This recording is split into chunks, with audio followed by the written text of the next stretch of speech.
right, today we're going to talk about reporting category number 3, and this has to do with linear functions, domain and range, writing and solving linear inequalities, direct and direct variation. So a couple of things you need to know: vocabulary words. Dixiroyd is a good way to help you remember other vocabulary words for X, domain, input, X values, independent, Dixiroyd, range, output, Y values, dependent.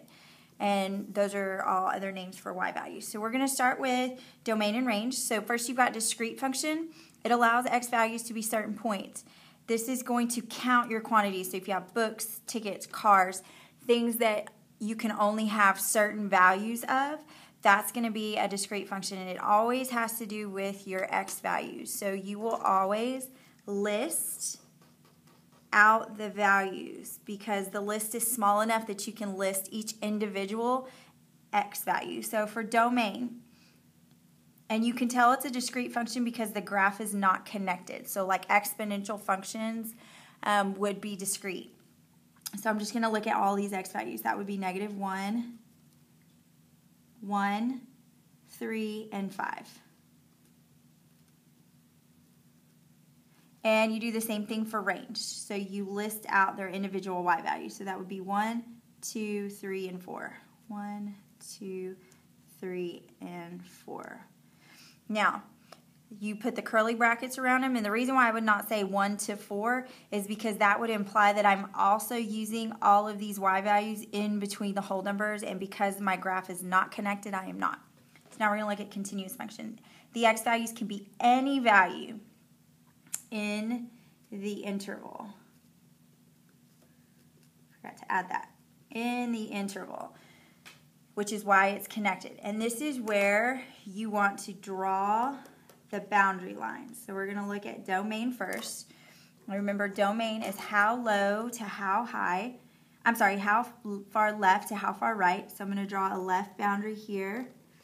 And that would be X is greater than or equal to -4.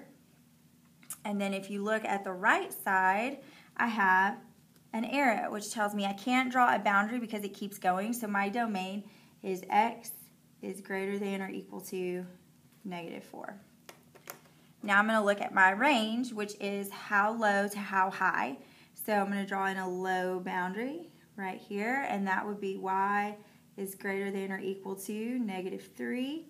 And then again, I can't draw a high boundary because I have an arrow, so my range is Y is greater than or equal to -3. Okay, so now I'm going to look at how I can find domain and range from other representations. So I'm going to look at a table and an equation. Now, for your table, you want to look at what are your X values counting or measuring. And because we're talking about books, you count books. Okay?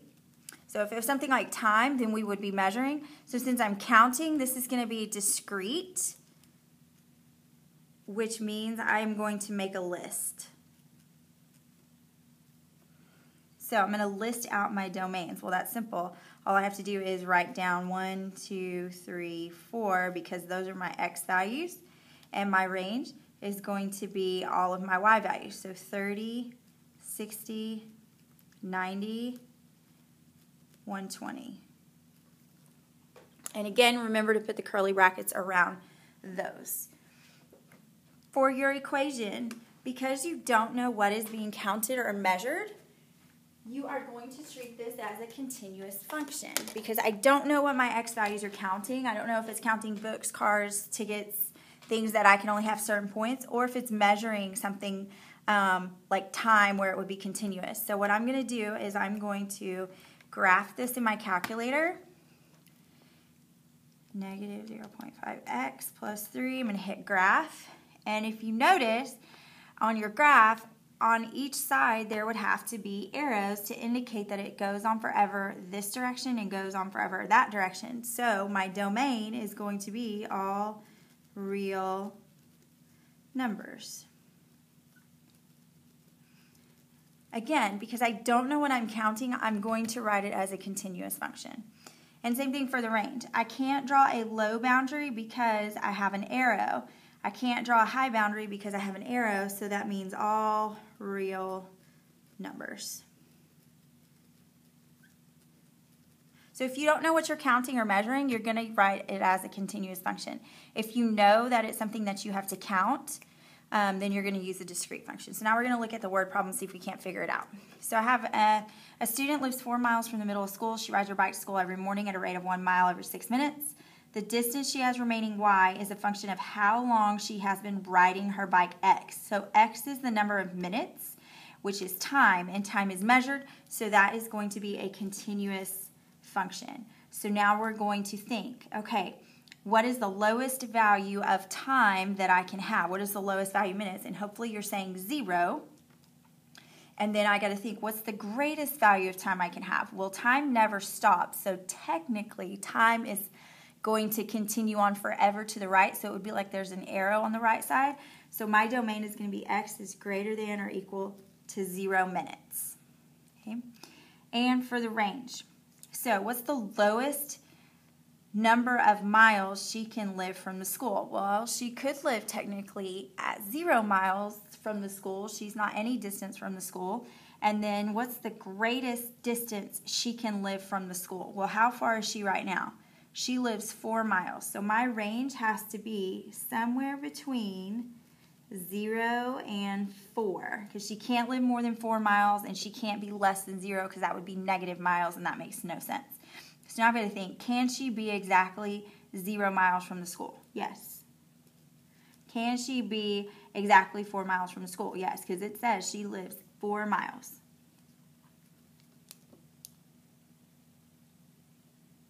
Okay, so now let's go back and think about our domain. If she's limited to 4 miles, would her time go on forever? Hopefully you said no, and that prompted you to go back to your domain and think, okay, if she only lives 4 miles and it takes her 6 minutes, her greatest time is going to be 24 minutes, because 4 times 6 is 24. So her domain is actually x is greater than or equal to 24. So sometimes when you fix your range, you may have to go back and adjust your domain to fit the problem. Yes, time would continue on, but for this example, when she hits 4 miles, her time also has to stop. Okay, example 2. The function y is equal to 10 minus 1.5x represents the total cost for John to ride x number of rides in an amusement park. John only has $10 to spend. So we have to think. Since x is talking about the number of rides, rides are counted, which means we have a discrete function, which means we are going to make a list of our domain values. So what I'm going to do is, since they gave me an equation, I'm going to go back to y equals, and I'm going to type in my function, 10 minus 1.5x. And I'm going to go to my table, because I can start off at 0 rides, and then I want to see how many rides can I get until I run out of money. Okay, and if you're looking here, I can still ride 1 ride, 2 rides, 3 rides, I have $5.50, 4, 5, 6 rides, I have $1 left. Well, it costs $1.50, so if I buy another ride, I'm not going to have enough money. So I can only ride up to 6 rides. 4, 5, 6.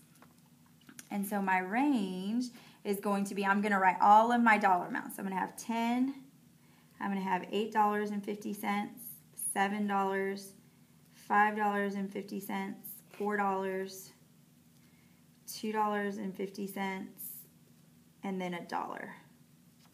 So those are my range. I'm limited by the number of rides. I'm also limited by the total amount of money I have to spend. So I'm actually going to have some money left over. Okay, so now you're going to open up to the next section, and you are going to complete writing and solving linear equations.